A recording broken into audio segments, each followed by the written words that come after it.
So, putting all this together, I'm playing golf by myself right now, actually. How does this all work for me? And why is my game improved? Someone left me a tee here for me. I'm going to use that one. And I could guess I'm going to show you by showing you my golf swing, hopefully. And I'll play each hole as it is without cheating.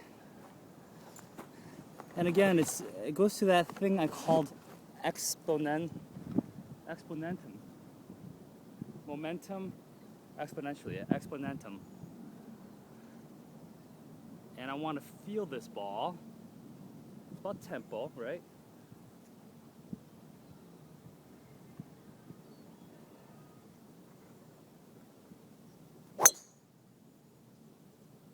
I just crushed that thing.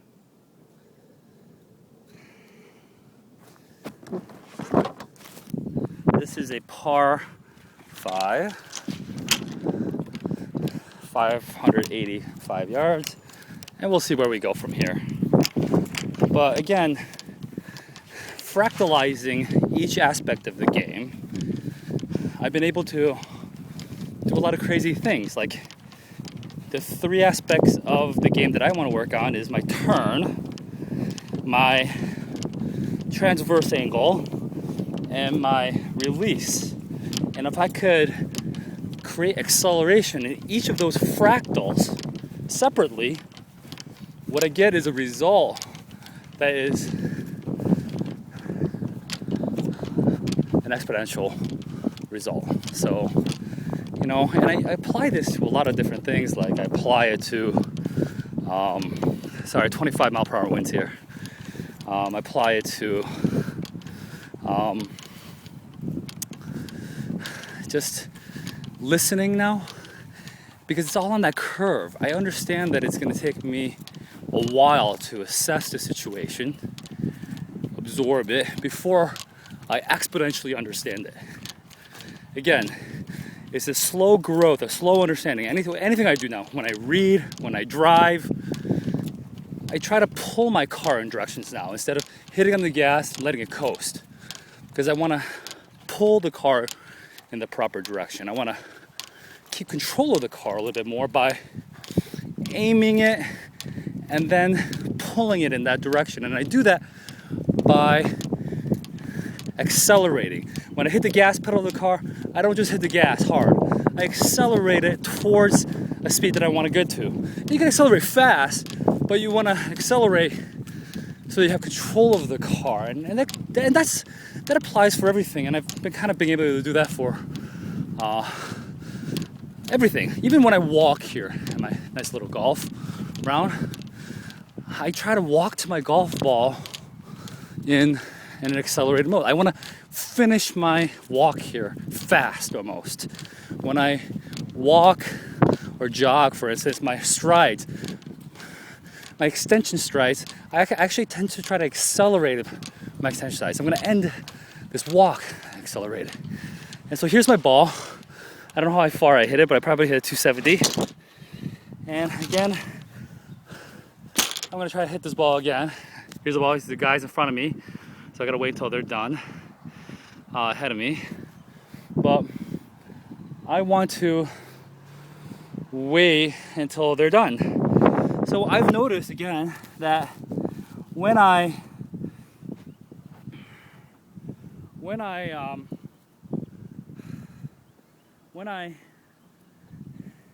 accelerate and fractalize everything, I can create an exponential growth.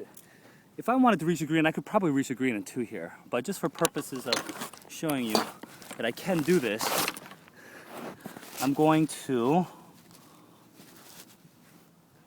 use a 5-iron. Oh my goodness, someone just hit a ball at me. Someone just hit a driving ball at me. Hopefully I'm okay there. But again, I gotta wait until those guys are done. But I wanna essentially, again, the 3 things I'm working on is making a turn here and making this angle. So again, I start with this. I know I'm gonna do this transverse angle. So I do this, make it turn, and then again I want to feel that ball. So when I accelerate, I want to pull that ball towards that target. So I'm going to accelerate it, and I'm going to accelerate it by fractalizing every part of what I've learned, which is angle, transverse angle, the move in, explosion out, everything. I'm going to try to move it back. I'm going to do this. Okay, now those guys are leaving, so I can now hit. So I'm going to fractalize, and I'm going to create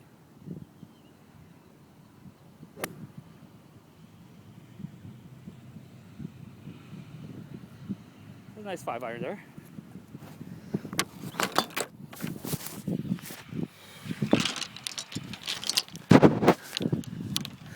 I didn't carry that ball as well. I think I didn't whip it. And again, I'm learning this, so it's always a learning process. Not happy with that shot right there. Did not whip it. I want to whip it at the end. The trade-off is this. This is a trade-off. You gotta whip it at the end, but you want to carry the ball. So how do you do that? Well, you could actually accelerate the whip too. Fractalize that whip part. Fractalize the whip part to the point where we can get control over that ball and pull it in the right direction. And again, I do not want to turn off this video because I want to show you that I can get a par or better on this hole by simply doing those things I just said. Hopefully I got a good lie here. Unfortunately, I must have hit a tree here.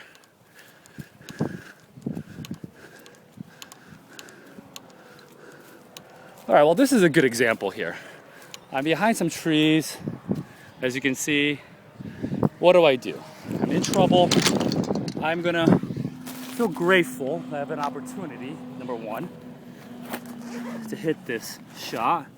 I'm not gonna moan about it. Let's figure out how far I am from the hole. I'm 146 from the hole, I think. This says 25 mile per hour winds. I'm gonna try to hit it below the tree. So carry the ball. I'm gonna try to do that with a 7-iron. So I have to assess the situation. I even fractalized this part. Assess the situation, understand this part, very little. The ball. Okay, so I'm gonna aim it. Just accelerate each part of the ball, and just, it's all about acceleration and carrying the ball towards the target.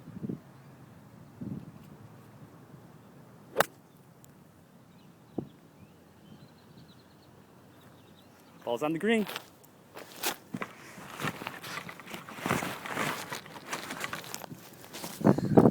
Again, I'm showing you in real life, perhaps a par or a birdie, first try. No errors here. No room for error. But it's easy. I accelerated it. I carried the ball towards the target. And the only way you're going to carry it is if you whip it. And the only way you're going to whip it is if you accelerate. Even the transverse angle of it, you accelerate. So even at work, I've been trying to process things. Even I don't get frustrated much at work anymore, or when I try to do my best for my clients, I try to assess the situation, be grateful for the opportunity to help other people, and assess the situation slowly so that I could finish off in a smooth way. Again, because of this Fibonacci pattern, I'm able to grasp the idea that I'm doing the best I can, that I'm actually gonna finish properly, and that there's no hesitation here because I want to finish in an accelerated mode. And that to me says a lot. Okay, here I'm on the green. I got about a 50-foot putt, curvy. I don't take any practice putts because the more practice putts I take, the less I get an assessment of the distance. See if I could show you here. Hopefully. But downhill putt. I know the green is rolling fast. On the green in 3.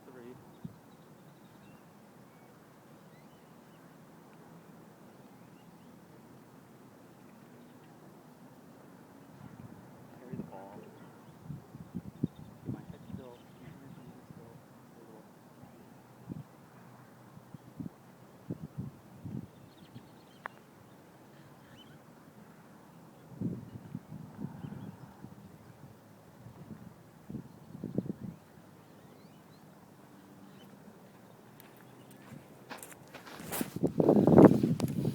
Not a bad putt. Not a great putt. But this is the putt. This is the money putt, right? This is a 3-footer that I need to make in order to par this hole.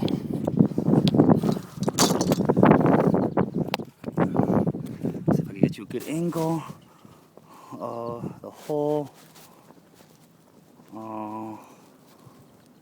Okay.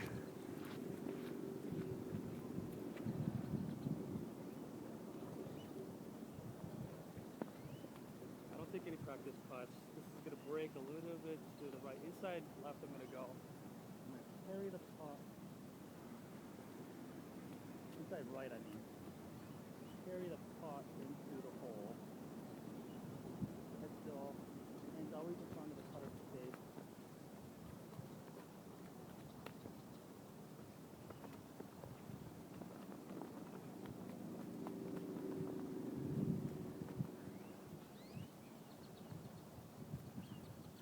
There you go. Bogey.